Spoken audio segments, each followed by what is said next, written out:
రాజకీయం అంటే అవినీతి, రాజకీయం అంటే బురదగుంట, రాజకీయం అంటే లేనిపోని తలనొప్పి అనేటువంటి ఒక ఫీలింగ్ యూత్లో, కామన్ పీపుల్లో వచ్చేసింది శ్రీనివాస్ గారు. ఇలాంటి సిచ్యువేషన్స్లో పాలిటిక్స్లోకి ఎంట్రీ ఇవ్వటం అంటే ది మోస్ట్ డేరింగ్ స్టెప్ అంటాను నేను. పలానా ఫ్యామిలీ నుంచి వచ్చినట్టు వ్యక్తి మంచోడు, అదే రెప్యుటేషన్ మా అబ్బాయికి వస్తుంది, లేకపోతే మా అమ్మాయికి వస్తుంది, లేకపోతే నెక్స్ట్ సక్సెసర్కి వస్తుంది. ఎలా గెలుస్తాడో చూద్దాము అన్నవాళ్ళు కొంతమంది, ఎలా గెలుస్తాడో చూద్దాము అని చెప్పి అనుకున్న వాళ్ళు ఇంకొంతమంది. కట్ చేస్తే విజయనగరం జిల్లా గజపతి నగరం నుంచి బంపర్ మెజారిటీతో గెలిచారు. పాలిటిక్స్లో అందరినీ సాటిస్ఫై చేయలేం కాబట్టి, బట్ సాటిస్ఫై ఎక్కడైతే అవ్వరో విజయనగరం జిల్లా అంటే బొత్స ఫ్యామిలీ రాజకీయ ఆధిపత్యం ఎక్కువగా ఉంటుంది అనే ఒక ఆరోపణ, ఒక ట్రేడ్ మార్క్ తెలుగు రాష్ట్రాల్లో ఉంది. గజపతి నగరం నుంచి విజయ్ బావుట ఎగరవేశారు కదా మీరు, ఏంటి ఆ సక్సెస్ సీక్రెట్ ఏంటో చెప్పగలరా? వాళ్ళు స్ట్రాంగ్ లీడర్షిప్ అనేది అవాస్తవం. వాళ్ళ టైంలో వాళ్ళకి అవకాశం వచ్చింది కాబట్టి వాళ్ళు లీడర్షిప్ చేశారు. పాలిటిక్స్లో శత్రువులు, ప్రత్యర్థులు మన పక్కనే ఉంటారని చెప్పి నేను అంటాను. ఉన్నారా మీకు ఎవరన్నా అట్లా పక్కన? ఈ రోజుకి కూడా మిమ్మల్ని ఒక జూనియర్ పొలిటీషియన్ లానే ట్రీట్ చేస్తున్నారు అనేటువంటి కంప్లైంట్ నాకుంది. యాక్సెప్ట్ చేస్తారా? నెల్లిమర్ల ఎమ్మెల్యే లోకం మాధవితో మీకు కాస్త గ్యాప్ ఉన్నట్లుగా నా ఇన్వెస్టిగేషన్లో తేలింది. నాకు కావాల్సింది మా ప్రాంత అభివృద్ధి.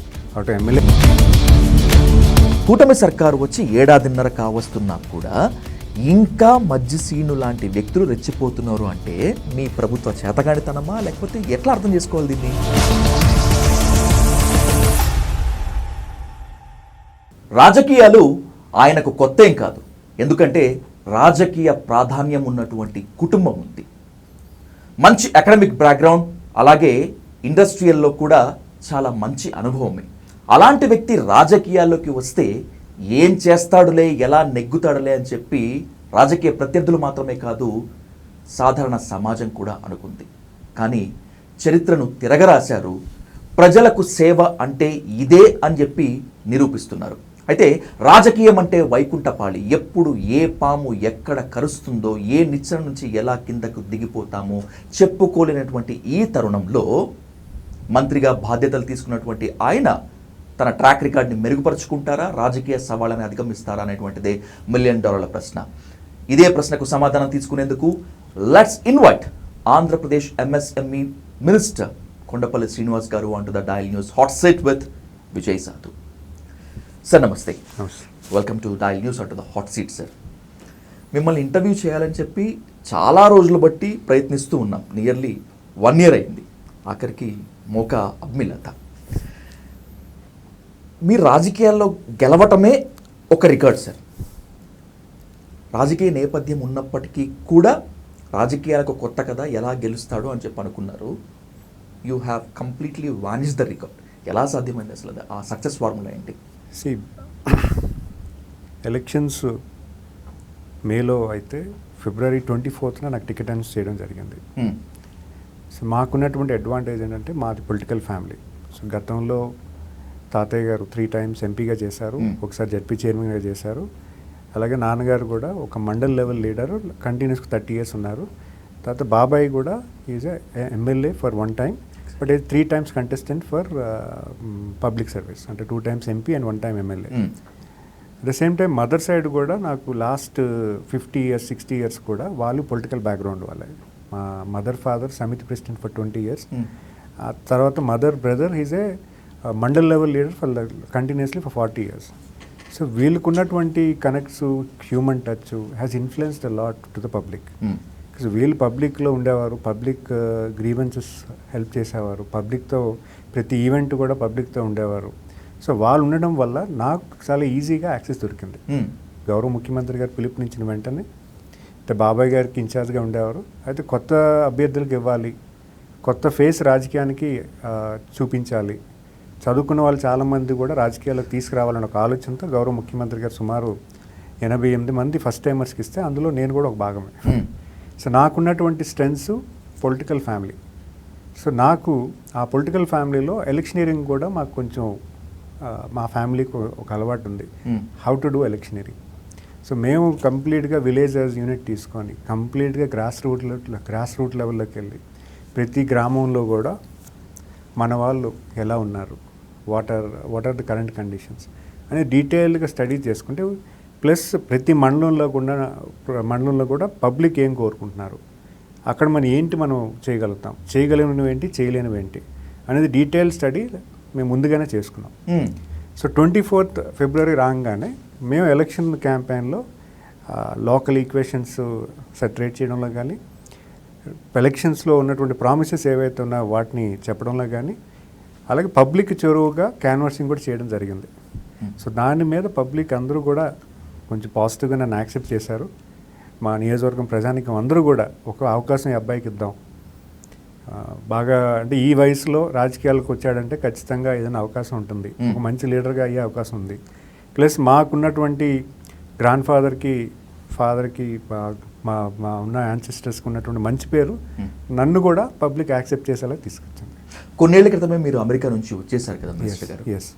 చాలా మంది అనుకుంటారు రాజకీయాల్లో పార్టిసిపేట్ చేయడానికి వచ్చారనుకుంటారు, కానీ కంప్లీట్ డిఫరెంట్. మీరు ఫ్యామిలీకి దగ్గరగా ఉందామని చెప్పి ఫ్యామిలీ లైఫ్ని మిస్ కాకుండా వచ్చారు, బట్ అనుకోకుండా రాజకీయాల్లోకి రావాల్సి వచ్చింది. ఎట్లా, how did you take this challenge? And as such political family, యాక్చువల్గా పొలిటికల్ ఫ్యామిలీ, తాతయ్య గారితో నడుస్తున్న ఫాలోవర్స్ అవ్వచ్చు, ఫాదర్తో బాబాయ్తో ఉన్నటువంటి ఫాలోవర్స్ అవ్వచ్చు, వీళ్ళందరికీ కూడా నెక్స్ట్ లెవెల్ తీసుకువెళ్ళాలి. వాళ్ళకి కంప్లీట్గా మమ్మల్ని నమ్ముకొని రాజకీయాల్లో ఉండి అక్కడ లోకల్ లీడర్షిప్ చేస్తున్నారు. సో అలాంటి అవకాశం మళ్ళీ మేము ఇంకా క్యారీ ఫార్వర్డ్ చేయాలంటే నాకు గౌరవ ముఖ్యమంత్రి గారు అవకాశం ఇచ్చారు కాబట్టి దాన్ని ముందుకు తీసుకెళ్ళాను.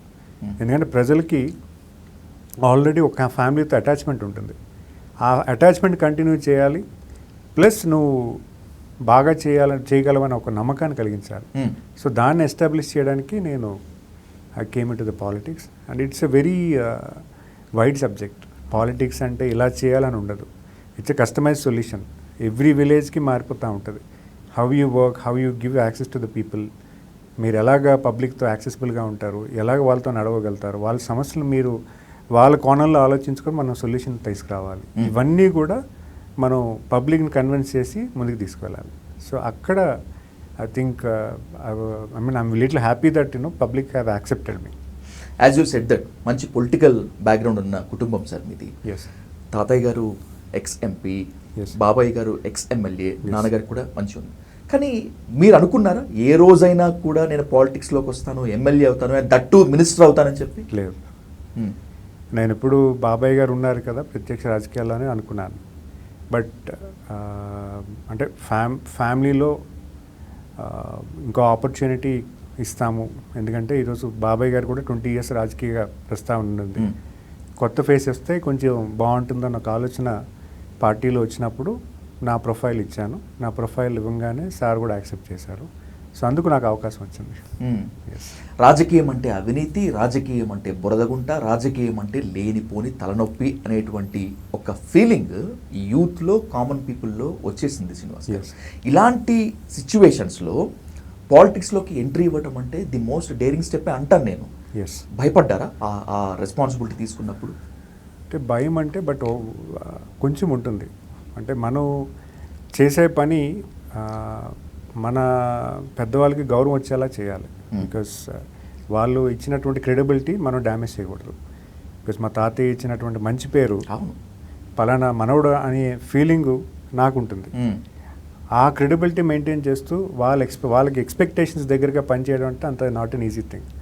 సో అది ఎప్పుడూ కూడా నేను తగ్గకూడదు. పలానా ఫ్యామిలీ నుంచి వచ్చినట్టు వ్యక్తి మంచోడు అన్న కాన్సెప్ట్, ఎందుకంటే మనం గతంలో కూడా చూసాం, పలానా ఫ్యామిలీ ఒక రెప్యుటేషన్ ఉంది అనగానే అది పబ్లిక్లో ఒక ఇమేజ్, అదే రెప్యుటేషన్ మా అబ్బాయికి వస్తుంది, లేకపోతే మా అమ్మాయికి వస్తుంది, లేకపోతే నెక్స్ట్ సక్సెసర్కి వస్తుంది. బట్ ఆ రెప్యుటేషన్ అనేది మెయింటైన్ చేయడం అనేది ఇట్స్ వెరీ డిఫికల్ట్ టాస్క్. పాలిటిక్స్లో ఇంకా కష్టం. పాలిటిక్స్లో if you do business, you do establish, అంటే బిజినెస్లో ఎస్టాబ్లిష్ చేయొచ్చు, పాలిటిక్స్లో అందరినీ సాటిస్ఫై చేయలేం కాబట్టి. బట్ సాటిస్ఫై ఎక్కడైతే అవ్వరో వాళ్ళు కన్విన్స్ చేసుకొని ముందుకు తీసుకెళ్లాల్సిన బాధ్యత ఉంటుంది కాబట్టి. పొలిటికల్ బ్యాక్గ్రౌండ్ మాత్రమే కాకుండా బిజినెస్ బ్యాక్గ్రౌండ్ కూడా ఉంది కదా మినిస్టర్ గారు మీకు, ఎందుకంటే జాబ్ చేశారు, ఐటీ కంపెనీస్లో షేర్ హోల్డర్గా ఉన్నారు, మీకు కూడా ఉంది కదా. Politics complete different. ఇబ్బంది పడ్డారా ఎప్పుడన్నా వీళ్ళందరినీ సాటిస్ఫై చేయడంలో, అందరినీ కోఆర్డినేట్ చేసుకోవడంలో? ఎందుకంటే బిజినెస్లో కట్ త్రోట్ డీల్స్ ఉంటాయి, but politics is complete different కదా. ఫస్ట్లో కొంచెం అనిపించేది, బట్ నాకున్నటువంటి team they are helping me a lot. Proper guide చేయడం కానీ, ఇలా చేస్తే నేను కూడా ఏదంటే డెసిషన్స్ నా ఓన్గా తీసుకోను. I take a collaborated decision. ఏది చేయాలన్నా కూడా వాళ్ళ లోకల్లో అడిగి వాళ్ళ ద్వారా చేయడం, డిపెండింగ్ ఆన్ ది ఇష్యూ. ఎప్పుడైతే కొలాబరేటెడ్ డెసిషన్ తీసుకుంటామో దాని యాక్సెప్టెన్స్ పెరుగుతుంది. సో దట్ ఈస్ వేర్ నాకు కొంచెం కట్ థ్రోట్ అనేది అబద్ధం. So there is some time every industry goes up and down. పాలిటిక్స్లో కూడా మీరు బ్యాడ్ ఇమేజ్ అంటున్నారు, but there is a situation where people wanted to get a good people to have a good person. Up and down ఉంటుంది. So దానికి మనం ఎందుకు నాంది పలకూడదు? ఇప్పుడు సీఎం హానరబుల్ చీఫ్ మినిస్టర్ ఉన్నారు. అలాంటి వ్యక్తులు ఈరోజు రాజకీయాల్లోకి మళ్ళీ రావాలి. ఎందుకంటే మనం చూస్తున్నాం గౌరవ ముఖ్యమంత్రి గారు ఒక మంచి లీడర్షిప్ ఇవ్వాలని ఒక స్టూడెంట్ లీడర్గా ఫామ్ అయ్యి ఈరోజు రాజకీయాల్లో ముఖ్యమంత్రిగా 20 సంవత్సరాలు 4 టైమ్స్గా చేయడం, అపోజిషన్ లీడర్గా 3 టైమ్స్ చేయడం ఎవరికి సాధ్యం కాదు. అలాంటి లీడర్షిప్ ఇవ్వాలంటే అంత ఈజీ కాదు.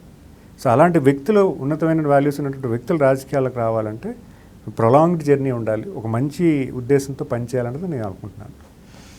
ఎలా గెలుస్తాడో చూద్దాము అన్నవాళ్ళు కొంతమంది, ఎలా గెలుస్తాడో చూద్దాము అని చెప్పి అనుకున్న వాళ్ళు ఇంకొంతమంది. కట్ చేస్తే విజయనగరం జిల్లా గజపతి నగరం నుంచి బంపర్ మెజారిటీతో గెలిచారు. ఫస్ట్ టైం గెలవటం మాత్రమే కాకుండా శ్రీనివాస్ గారు ఫస్ట్ టైం మినిస్టర్ కూడా. ఊహించారా అసలు? నేను ఊహించలేదు sir. It is purely it is a surprise for me. So నేను ఒక ఎమ్మెల్యేగా చేయడానికి చాలా ఉంటుంది అనుకున్నాను. బికాజ్ ఎమ్మెల్యేగా పబ్లిక్ని, ఆ ప్రాంతం అభివృద్ధికి, నా నియోజకవర్గం అభివృద్ధికి ఎలాగా పనిచేయాలని, ఏ రకంగా పనిచేస్తే బాగుంటుందని ఒక లైన్ ఆఫ్ యాక్టివిటీ అనుకున్నప్పుడు నాకు మరింత బాధ్యత నాకు వచ్చి ఈరోజు గౌరవ ముఖ్యమంత్రి గారు నాకు అవకాశం కల్పించడం నిజంగా ఇంకా మంచి ఆపర్చునిటీ. స్టేట్ యాజ్ ఎ యూనిట్గా పనిచేయడం, మా సొంత జిల్లా పనిచేయడం, ఇన్ఛార్జ్ జిల్లా పనిచేయడం, మళ్ళీ నా నియోజకవర్గం పనిచేయడం డెఫినెట్గా ఒక మంచి ఆపర్చునిటీ కింద భావిస్తాను. మీరు ప్రాతినిధ్యం వహిస్తున్నది గజపతి నగరం అయితే, మీ విజయనగరం జిల్లా రాజకీయంగా చాలా ప్రాబల్యం ఉన్నటువంటి జిల్లా. కళా వెంకటరావు గారు, ఎర్రన్నాయుడు గారు, యనమల రామకృష్ణ ఇలాంటి ఉద్దండులు మొత్తం అంతా ఉన్నటువంటి జిల్లా. ఎస్, మీ మీద బర్డెన్ ఉంది, మీ మీద రెస్పాన్సిబిలిటీ ఉంది. ఎందుకంటే విజయనగరం జిల్లా ఆ రాజకీయ ప్రాబల్యాన్ని కాపాడటం మాత్రమే కాకుండా వాళ్ళందరికన్నా కూడా ఎక్కువ సమర్థవంతంగా పనిచేయాల్సినటువంటి రెస్పాన్సిబిలిటీ. యాక్షన్ ప్లాన్ వాళ్ళు కూడా అంటే 40 years బ్యాక్ మా విజయనగరంకి అశోక్ గజపతిరాజు గారు రాజకీయాల్లోకి వచ్చి ఒక చదువుకున్న వ్యక్తి రాజకీయాలు చేస్తే ఎలా ఉంటుందని పబ్లిక్ చూపించడం జరిగింది. విజయనగరం జిల్లాకి ఎంతో అభివృద్ధి తీసుకురావడం కానీ, స్టేట్ యాజ్ ఎ యూనిట్లో ఆయన మంత్రి శాఖలో చాలా నిర్ణయాలు తీసుకురావడం వల్ల చాలా డెవలప్మెంట్ స్కోప్ అని కావచ్చు, కొన్ని నిర్ణయాల వల్ల చాలా పరిపాలన కొంచెం ఈజీ చేయడంలో కానీ చాలా విషయాల్లో మా నాయకులు అశోక్ గజపతిరాజు గారు చాలా మంచి అడ్మినిస్ట్రేషన్ చేయడం జరిగింది. చాలా వాస్ట్ నాలెడ్జ్. నిజంగా చెప్పాలంటే ఆయన ప్రతి సబ్జెక్టులో అవగాహన ఉంటుంది. అలాంటి నాయకులు అప్పుడు రాబట్టి ఈరోజు విజయనగరంలో ఒక మంచి పీస్ఫుల్ వాతావరణం ఉంటుంది. ఎందుకంటే ఒక మంచి నాయకుడి కింద ఉంటే ఖచ్చితంగా ప్రజలు ఆయనతో పాటు నడవడానికి సిద్ధంగా ఉంటారు. కంటిన్యూస్గా ప్రజాసేవలో ఉండి ప్రజలతో మన్నలు పొంది ఒక మంచి నాయకుడి కింద ఆయన గుర్తింపు చేయడం జరిగింది. ఇప్పుడు కొత్త తరానికి అవకాశం వచ్చింది. ఇప్పుడు వాళ్ళ అమ్మాయి అదితి విజయలక్ష్మి కానీ, నేను కానీ, అక్కడ బొబ్బిలి బేబీ నాయన్ కానీ, లేకపోతే నెల్లిమల్ల లోకం మాధవ్ గారు కానీ, వీళ్ళందరూ కూడా మీ అందరం కూడా ఫస్ట్ టైమర్సే. సో మాకు మంచి ఆపర్చునిటీ. ఎందుకంటే ఒక ఫస్ట్ టైమర్గా చదువుకున్న వ్యక్తులందరూ కూడా రాజకీయాల్లోకి వచ్చి ఈరోజు మేము ఎస్టాబ్లిష్ అవుతే ఖచ్చితంగా పబ్లిక్కి చెరువుగా మేము పనిచేయగలిగితే డెఫినెట్గా పార్టీకి ఒక మంచి అసెట్ అవుతుంది. అట్ ద సేమ్ టైం పబ్లిక్కి కూడా మా మీద ఒక కాన్ఫిడెన్స్ వచ్చి పబ్లిక్ కూడా కంటిన్యూస్ గవర్నమెంట్ కంటిన్యూస్ లీడర్ ఉంటే ప్రాంతం కూడా అభివృద్ధి చెందుతుంది. కంటిన్యూటీ అనేది చాలా మ్యాండేటరీ. బికాజ్ ఒక ఎమ్మెల్యే 2-3 సార్లు గెలిస్తే ఆయన అనుకున్నటువంటి విజన్ నియోజకవర్గం ఏ రకంగా డెవలప్ చేయాలో అది సాధ్యమవుతుంది. అలాగే ఒక గవర్నమెంట్ 2-3 సార్లు కంటిన్యూట్గా వస్తే మాత్రం గవర్నమెంట్ తీసుకున్నటువంటి ఒక long term plan, short term plan implement చేయడానికి కూడా ఆస్కారం ఉంటుంది. సో అలాంటి పరిస్థితి మనం కల్పించాలంటే మేము వచ్చినటువంటి నలుగురు కానీ ఇతర సీనియర్ నాయకులు కానీ అందరూ పబ్లిక్ చొరవగా పనిచేయాల్సిన అవసరం ఉంది. సో మేము ఈరోజు జిల్లాలో అదే చేస్తున్నాం. ఏపీ క్యాబినెట్ కూర్పు ఎలా ఉంటుందని చెప్పి చాలామంది వెయిట్ చేశారు శ్రీనివాస్ గారు. క్యాబినెట్ పోర్ట్ఫోలియోస్ మొత్తం అంతా డిక్లేర్ చేసిన తర్వాత చాలామంది ఆశ్చర్యపోయారు. నాకు తెలిసి లోకేష్, మీరు, వాసంశెట్టి సుభాష్ గారే చాలా యంగెస్ట్ ఏజ్ అనుకుంటున్నారు. ఇది క్రెడిటా, ఛాలెంజా? It's a challenge. In fact so because young leaders అనేది తయారు చేసుకోవాలనేది పార్టీ తాలూకా ఆలోచన ఒకటి. బికాజ్ యంగ్ లీడర్స్ అనేవాళ్ళు 83లో ఎలాగైతే అప్పుడు మా నాయకులు నందమూరి తారక రామారావు గారు ఎలాగైతే యంగ్ మినిస్ట్రీ తీసుకొచ్చారో ఇప్పుడు కూడా అలాగే ఒక ఆస్కారం తీసుకొచ్చారు. అవుట్ ఆఫ్ 25లో 17 మినిస్టర్స్ ఆర్ ఫస్ట్ టైమర్స్. ఈ ఫస్ట్ టైమర్స్ కూడా అందరూ కూడా కొంతమంది ఫస్ట్ టైం ఎమ్మెల్యేలు చాలా ఎక్కువ శాతం కూడా ఉన్నారు. సో వీళ్ళందరినీ కూడా మినిస్ట్రీలో ఫార్ములేట్ చేసి లీడర్షిప్ మీద పార్టీ తాలూకా విధి విధానాలు కానీ లేకపోతే పాలిటిక్స్ మీద ఒక ఆలోచన కూడా ఈరోజు పబ్లిక్ ఇప్పుడు ఉన్నటువంటి మినిస్టర్స్ కానీ ఎమ్మెల్యేస్ కానీ ఎక్కువగా పబ్లిక్తో ఉంటున్నాం మేము. పబ్లిక్ చేరువుగా ఉంటున్నాము, పబ్లిక్ సమస్యలు వింటున్నాము, వాళ్ళ సమస్యలు వెంటనే పరిష్కరించేందుకు పూర్తి స్థాయిలో పనిచేస్తున్నాం. సో ఇలాంటి లీడర్షిప్ మనకు గ్రౌండ్లో కావాలంటే కొంచెం ఒక ఛాలెంజ్ అయినటువంటి పని. ఎందుకంటే అటు సీనియర్స్ని బ్యాలెన్స్ చేసుకోవాలి, వీళ్ళ లీడర్షిప్లో కూడా ఎక్కడ ఏ పని ఆగకూడదు అనేది మెయిన్ అనుకుంటున్నాను నేను. విజయనగరం జిల్లా అంటే బొత్స ఫ్యామిలీ రాజకీయ ఆధిపత్యం ఎక్కువగా ఉంటుంది అనే ఒక ఆరోపణ, ఒక ట్రేడ్ మార్క్ తెలుగు రాష్ట్రాల్లో ఉంది. కొంతవరకు అది నిజం కూడా. అలాంటి రాజకీయ ప్రాబల్యాన్ని బద్దలు కొట్టి గజపతి నగరం నుంచి విజయ్ బావుటా ఎగరవేశారు కదా మీరు. ఏంటి ఆ సక్సెస్ సీక్రెట్ ఏంటో చెప్పగలరా? People are mostly waiting for that answer. One thing, మనం పబ్లిక్తో ఉండి పబ్లిక్తో నడిస్తే మాత్రం ఖచ్చితంగా విజయం చాలా సింప్లిఫైడ్. వాళ్ళు నడవలేదా? అంటే వాళ్ళు సుమారు 20 సంవత్సరాలు చేశారు. 20 సంవత్సరాలు 2 times వాళ్ళు గెలిచారు. బొత్స సత్యనారాయణ గారు అవుట్ ఆఫ్ 25 yearsలో ఒకసారి ఎంపీగా 3 సార్లు ఎమ్మెల్యేగా చేశారు. ఒక టర్మ్ దూరం అయ్యారు. బట్ ఈ నాకున్నటువంటి అపోనెంట్ కూడా 4 సార్లు 2 సార్లు గెలిచారు. సో వాళ్ళు చేశారా లేదు అనలేను. బట్ మేము చేరువుగా ఉంటే ఖచ్చితంగా విజయం మాకు అనేది చాలా సింప్లిఫైడ్. సో వాళ్ళు స్ట్రాంగ్ లీడర్షిప్ అనేది అవాస్తవం. స్ట్రాంగ్ లీడరు, బలమైన నాయకత్వం అనేది అవాస్తవం. వాళ్ళ టైంలో వాళ్ళకి అవకాశం వచ్చింది కాబట్టి వాళ్ళు లీడర్షిప్ చేశారు. ఇప్పుడు అవకాశం మాది, మేము పనిచేస్తున్నాం. పబ్లిక్ దగ్గరగా మేము పనిచేస్తున్నాం. పబ్లిక్ యాక్సెప్ట్ అయ్యే విధానంలో మేము పనిచేస్తున్నాం. సో ఖచ్చితంగా మాకు పాజిటివిటీ ఉంటుంది. మమ్మల్ని లీడర్గా యాక్సెప్ట్ చేసే పరిస్థితి పబ్లిక్లో ఉంది. ఈరోజు జిల్లా డెవలప్మెంట్లో అవ్వచ్చు, పొలిటికల్ అప్రోచ్ అవ్వచ్చు, అన్ని విధాలుగా ఈరోజు పబ్లిక్ మాతో నడవడానికి సిద్ధంగా ఉన్నారు. ఉత్తరాంధ్ర వెనుకబడ్డ ప్రాంతం అని చెప్పి కొంతమంది అంటారు. నాకున్నటువంటి కేస్ స్టడీలో, నాకున్నటువంటి జర్నలిజం ఎక్స్పీరియన్స్లో ఉత్తరాంధ్ర అంటే వెనక్కు నెట్టేయబడ్డ ప్రాంతం అని చెప్పి నేను అంటాను. తెలంగాణలో ఉన్నటువంటి కొన్ని వెనకబడ్డ ప్రాంతాల కన్నా కూడా ఉత్తరాంధ్ర వెనక్కు నెట్టేయబడ్డ ప్రాంతం. ఒక బిగ్ ఆపర్చునిటీ, ఒక బిగ్ రెస్పాన్సిబిలిటీ మీ ముందు ఉంది కదా మినిస్టర్ గారు. ఆ బ్రాండ్ ఇమేజ్ని తుడిచేస్తారా? అంటే ఉత్తరాంధ్ర లాస్ట్ 30 yearsగా ఏమైందంటే ఎక్కువగా వలసలు వెళ్ళిపోయారు. ఉపాధి కోసం వలసలు వెళ్ళిపోయిన వాళ్ళు లాస్ట్ 100 years, ఇన్ఫ్యాక్ట్ 100 yearsగా చాలామంది వలసలు వెళ్ళిపోయి పని కోసం అని చెప్పి పక్క జిల్లాలకి, పక్క రాష్ట్రాలకు వెళ్ళిపోయిన పరిస్థితి ఉండింది. ఇప్పటికీ కూడా కొంతమంది ఇంకా వలసలకు వెళ్తున్నారు. వాళ్ళని ఆపాలంటే అక్కడ ఎంప్లాయ్మెంట్ క్రియేట్ చేయాలి, ఎంప్లాయ్మెంట్ తీసుకురావాలి, అభివృద్ధి తీసుకురావాలి, సెల్ఫ్ ఎంప్లాయ్మెంట్ క్రియేట్ చేయాలి. చదువుకున్న వాళ్ళందరినీ కూడా అక్కడే అవకాశాలు వచ్చేలాగా మనం చేయాలి. సో దానికి ఒక లైన్ ఆఫ్ యాక్టివిటీ, ఒక విజన్ తయారు చేసుకొని పనిచేయడం మొదలుపెట్టాం. సో ఖచ్చితంగా ఉత్తరాంధ్రకి గౌరవ ముఖ్యమంత్రి గారు ఒక మంచి పాజిటివ్ ఇమేజ్ ఇచ్చారు. చాలా ప్రాజెక్ట్స్ సుమారు 3 లక్షల కోట్లు పెట్టుబడి ఈరోజు ఉత్తరాంధ్రలో ఇవ్వడం జరిగింది. ఇప్పుడు మనకున్నటువంటి ఆర్సెనల్ మిట్టల్ అవ్వచ్చు, నక్కపల్లి బల్క్ ట్రక్ అవ్వచ్చు, లేకపోతే మన ఎన్టీపీసీ హైడ్రోజన్ ప్లాంట్ ప్రాజెక్ట్ అవ్వచ్చు, లేకపోతే ఇప్పుడు ఉన్నటువంటి ఫార్మా క్లస్టర్ని ఎన్హాన్స్ చేయడం అవ్వచ్చు, అలాగే మన మూలపేట పోర్ట్ దగ్గర ఉన్నటువంటి డెవలప్మెంట్ స్కోప్ అవ్వచ్చు, అలాగే కోస్టల్ కారిడార్ డెవలప్ చేయడం, మనకున్నటువంటి ఎయిర్పోర్ట్ని వేగవంతం చేయడం, ఇవన్నీ కూడా ఒక ఉత్తరాంధ్రకు ఒక ఇన్ఫ్రాస్ట్రక్చర్ తయారవుతుంది. సో ఎవరైనా ఇండస్ట్రీస్ పెట్టడానికి చాలా ఈజీగా పెట్టుకునే అవకాశం ఉంటుంది. అంటే ఈ లార్జ్ ఇండస్ట్రీస్ ఎప్పుడైతే వస్తాయో సబ్సిక్వెంట్గా యాన్సిలరీ యూనిట్స్ రావడం, దాని మీద ఎంప్లాయ్మెంట్ రావడం, ఇవన్నీ కూడా జరుగుతాయి. ఎప్పుడైతే ఎంప్లాయ్మెంట్ లోకల్గా వస్తుందో ఖచ్చితంగా అక్కడ ఉన్నటువంటి ప్రజానికం మైగ్రేట్ అవ్వడానికి ఇష్టపడరు. సో అది మేము ఫస్ట్ టార్గెట్, మైగ్రేషన్ అనేది ఆపాలి. అటు శ్రీకాకుళం అవ్వచ్చు, విజయనగరం అవ్వచ్చు, విశాఖపట్నం అవ్వచ్చు, మైగ్రేషన్ కానీ మనం ఆపగలిగితే సో ఖచ్చితంగా ఒక మంచి పరిణామం నేను భావిస్తున్నాను. అలాంటి పరిస్థితి కల్పించాలంటే చాలా లాంగ్ టర్మ్ విజన్ ఉండాలి, షార్ట్ టర్మ్ విజన్ ఉండాలి. సో మీ అంతా కూడా గౌరవ ముఖ్యమంత్రి గారు చెప్పడం జరిగింది. సో మనకున్నటువంటి ఎక్కువగా విజయనగరం జిల్లాలో రెయిన్ ఫెడ్ కల్టివేషన్ ఎక్కువ ఉంది.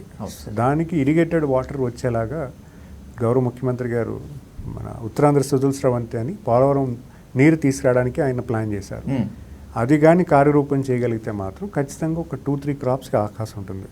ఎప్పుడైతే 2 క్రాప్స్ 3 క్రాప్స్ ఉంటాయో అక్కడ రైతువారి కుటుంబాలు కూడా మైగ్రేట్ అవ్వు. అట్ ద సేమ్ టైం వాళ్ళకి ఎంప్లాయ్మెంట్ ఇస్తే అటు employment and agriculture additional income అవుతాయి. ఖచ్చితంగా ఉత్తరాంధ్రకి బాగుంటుంది. So that is where we are line of work. మీ గురించి చాలామందితో మాట్లాడాను, చాలా తెలుసుకున్నాను శ్రీనివాస్ గారు.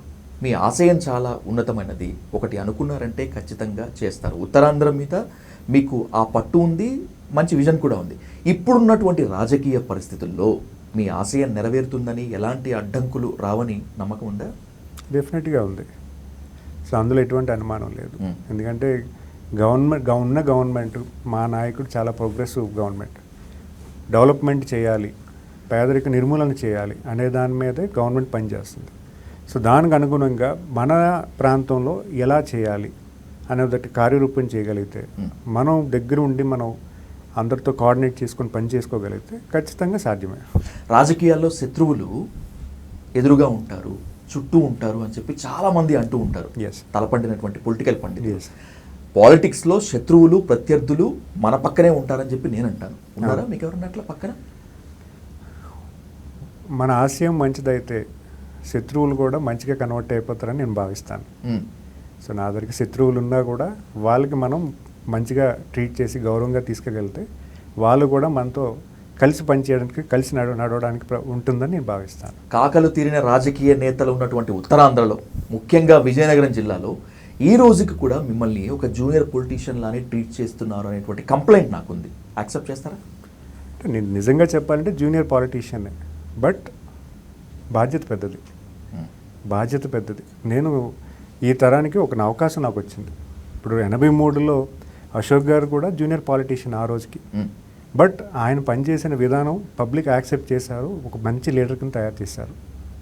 సో సేమ్ కాన్సెప్ట్ ఈరోజు కూడా నేను పనిచేసి పబ్లిక్ని యాక్సెప్టెన్స్లో తెచ్చుకోగలిగితే ఖచ్చితంగా నా లీడర్షిప్ని వాళ్ళందరూ యాక్సెప్ట్ చేస్తారని భావిస్తున్నాను. మాట్లాడుకుంటే అన్ని సమస్యలు పూర్తయిపోతాయి అనేటువంటిది మీ ప్రధానమైన నమ్మకం కదా? ఎస్. కానీ ఎందుకో నెల్లిమర్ల ఎమ్మెల్యే లోకం మాధవితో మీకు కాస్త గ్యాప్ ఉన్నట్లుగా నా ఇన్వెస్టిగేషన్లో తేలింది. నాకు కాదు. మీ ఇద్దరికి కోఆర్డినేషన్లో ఎలాంటి ప్రాబ్లం? నాకే ప్రాబ్లం లేదు. అక్కడ ఉన్నటువంటి లోకల్ తెలుగుదేశం నాయకులకి ఆవిడకి గ్యాప్ ఉంది. ఓకే. సో నాకు కావాల్సింది మా ప్రాంత అభివృద్ధి. అటు ఎమ్మెల్యే గారితో పనిచేస్తున్నాను, మా తెలుగుదేశం నాయకులతో కూడా పనిచేస్తున్నాను. అక్కడ ఉన్నటువంటి గ్యాప్ ఎవరికైతే వాళ్ళిద్దరికీ ఉందో దాన్ని కవర్ చేయడానికి చాలా ప్రయత్నం చేస్తున్నాను. ఎందుకంటే ఈరోజు కూటమి ప్రభుత్వంలోనే ఈ ప్రాంతం అభివృద్ధి చెందడానికి పూర్తి స్థాయి అవకాశం ఉంది. ఈ ప్రభుత్వంలో కూటమి మళ్ళీ మనం ఛేదించుకొని అన్ని రకాలుగా ముందుకు వెళ్ళాలంటే కలిసి పనిచేయాల్సిన అవసరం ఉంది. సో దానికోసమే మేము కలిసి పనిచేస్తున్నాము. ఏమైనా చిన్న చిన్న లోటుపాట్లు ఉంటే సర్దుమని చేసుకుంటున్నాం. అందరినీ కలుపుకుపోతారు కదా మినిస్టర్ గారు? ఎస్.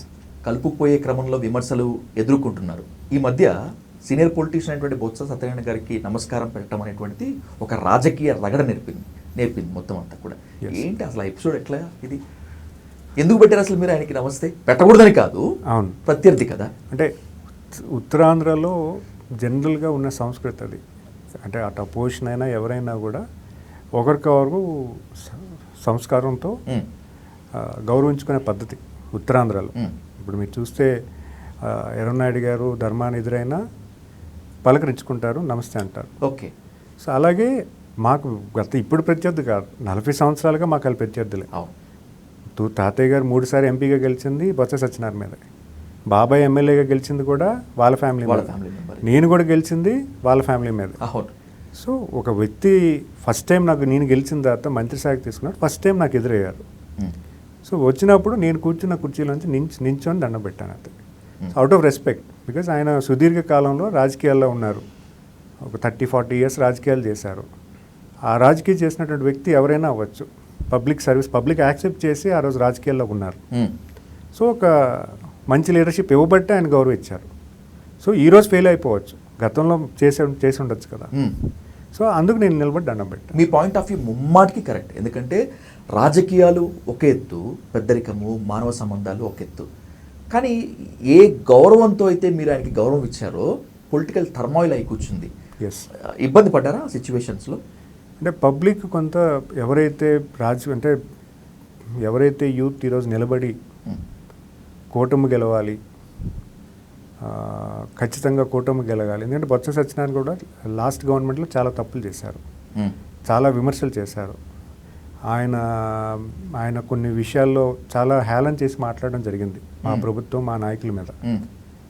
అలాంటి వ్యక్తికి మీరు ఎలా గౌరవిస్తారన్న ఒక విమర్శ నా మీద వచ్చింది. సో అది ఖచ్చితంగా నేను ఏకీభవిస్తాను.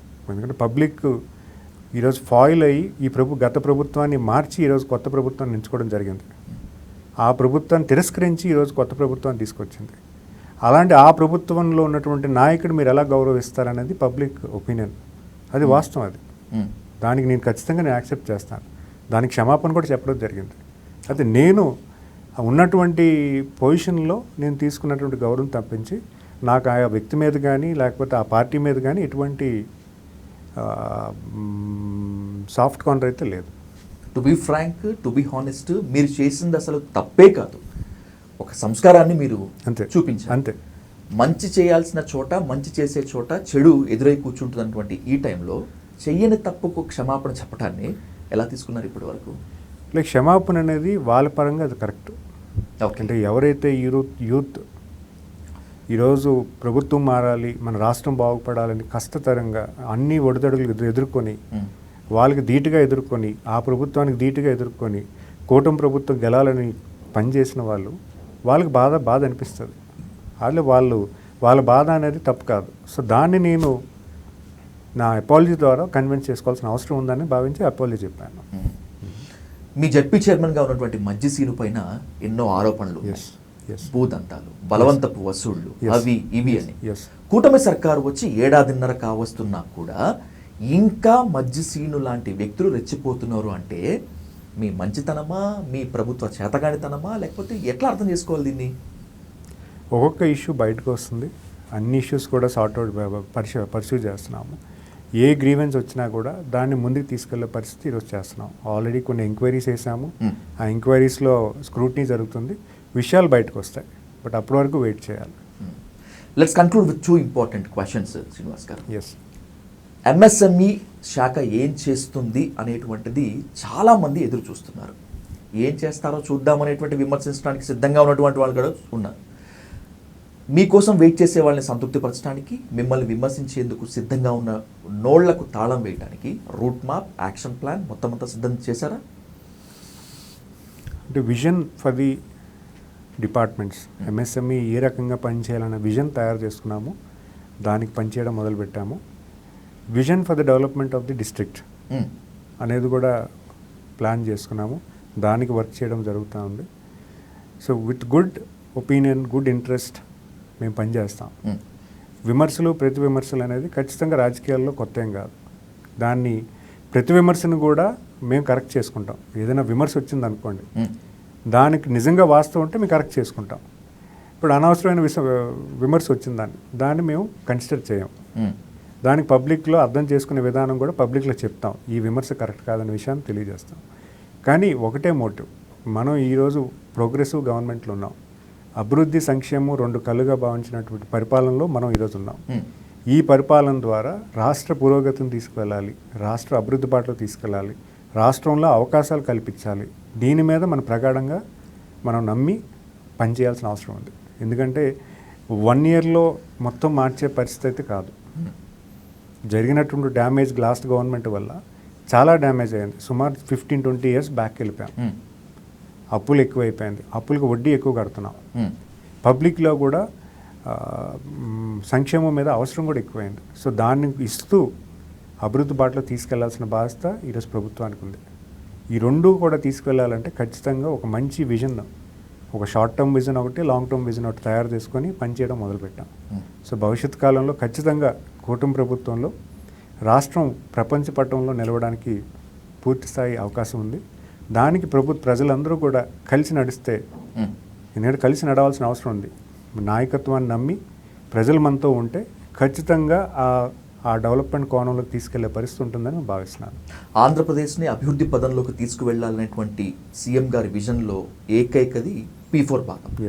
మీ అనుకూల మీడియా అని పేరున్న ఆంధ్రజ్యోతి P4 సాధ్యం కాదు అనేటువంటి రాస్తున్నటువంటి ఈ తరుణంలో మీరు P4లో భాగంగా దాదాపు 20 గ్రామాలను దత్తత తీసుకున్నారు. కాన్ఫిడెన్స్ ఉందా ఇప్పటికీ గెలుస్తాను, ఖచ్చితంగా P4 లెవెల్లో ప్రజల్లో ఒక ఇంపాక్ట్ క్రియేట్ చేస్తాను అని? అంటే P4 విధానం అనేది ఇది కొత్తది కాదు. It is there in the society itself. మన తెలుగు వాళ్ళ రక్తంలోనే P4 మోడల్ ఉంది. ప్రతి ఊరు పెద్ద అవ్వచ్చు, కమ్యూనిటీ హెడ్ అవ్వచ్చు, ప్రతి పేద కుటుంబాన్ని హెల్ప్ చేసుకొని వాళ్ళని నెచ్చర్ చేసి ఒక బెటర్ స్టేజ్కి తీసుకెళ్లే పరిస్థితి మనం లాస్ట్ 100 yearsగా చూస్తున్నాం. ఇప్పటికీ జరుగుతూ ఉంది. దానికి ప్రభుత్వ యంత్రాంగం కూడా తోడవుతే ఇంకా బాగా పనిచేయచ్చు. ప్రభుత్వంలో ఉన్నటువంటి ఫెసిలిటీస్ ఏంటి, ప్రభుత్వంలో ఉన్నటువంటి పాలసీస్ ఏంటి, ఇవన్నీ కూడా ఎవరైతే బంగారు కుటుంబాలు ఉన్నాయో వాళ్ళకి మార్గదర్శకులు తోడవుతాయి. సో ఖచ్చితంగా ఇన్ఫర్మేషన్ అంతా కూడా మార్గదర్శకులు యూజ్ చేసుకొని ఇంకా ఇంకా బాగా స్పీడప్ చేయొచ్చు ఒక ఆలోచన గౌరవ ముఖ్యమంత్రి గారు. అయితే ఒకటి చెప్తున్నాను, ఇది ప్రపంచంలో ఎక్కడా లేని మోడల్ ఇది. ఇప్పుడు డ్వాక్రా సంఘాలు పెట్టినప్పుడు మహిళలు ఎస్హెచ్జి ఉమెన్ 10 మంది మహిళలు కూర్చోబెట్టి 10 మంది మహిళలతో మాట్లాడించి వాళ్ళ కష్ట సుఖాలు పంచుకొని ఆ కష్ట సుఖాల డిస్కషన్లోనే వాళ్ళకి సొల్యూషన్స్ వాళ్ళకి తెచ్చుకొని ఈరోజు ఒక బ్రాడ్ మైండెడ్లో మహిళలు బయటకు వచ్చారు. మీరు అది నమ్ముతారా? ఈరోజు ఆంధ్రప్రదేశ్లో ఆంధ్ర తెలంగాణ మహిళలు దేశంలో ఎక్కడా లేనట్టు విధంగా వాళ్ళు కొంచెం ధైర్యంగా ఉంటారు, కొంచెం ఆంటర్ప్రినర్ స్కిల్స్, కొంచెం సెల్ఫ్ క్యాపబిలిటీ ఉన్నటువంటి మహిళలు వీళ్ళందరూ కూడా. ఎందుకంటే ఇది గత 30 years బ్యాక్ దాన్ని ఏ రకంగా తీర్చిదిద్దాలని ఫార్ములేట్ చేసిన వ్యక్తి మన ముఖ్యమంత్రి గారు. సో ఇప్పుడు P4 విధానం తీసుకురావడం అనేది ఓవర్ నైట్ మారిపోదు. ఓవర్ నైట్ దీని సక్సెస్ స్టోరీ వచ్చారు. ఓకే, ఈరోజు నాంది పలికి దీనికి రూల్స్ ఫ్రేమ్ చేసుకొని పని చేసుకుంటే ఖచ్చితంగా 5 to 10 years ఖచ్చితంగా ప్రతి కుటుంబానికి కూడా హెల్పింగ్ హ్యాండ్ ఎలాగివ్వచ్చు అని ఒక సిస్టమ్ అలవరుస్తుంది. ప్రతి కుటుంబానికి కూడా అవకాశాలు ఎలా చేరువ చేయొచ్చు, ఏ రకంగా పనిచేస్తే వాళ్ళకి ఒక helping hand system, financial support, లేకపోతే వాళ్ళకి కావాల్సినటువంటి నెచ్చర్ సిస్టమ్ అంతా కూడా తీసుకురాసే అవకాశం ఉంటుంది. సో ఫస్ట్ ఎవరో స్టార్ట్ చేయాలి. ఎవరు స్టార్ట్ చేయకుండా అద్భుతాలు జరిగిపోవాలంటే అది చాలా రాంగ్. సో ఎవరో ఇప్పుడు గౌరవ ముఖ్యమంత్రిగా స్టార్ట్ చేశారు. దాంట్లో లోటుపాట్లు ఉంటే కరెక్ట్ చేయండి. ఓకే, ఇంకా బెటర్ చేద్దాం.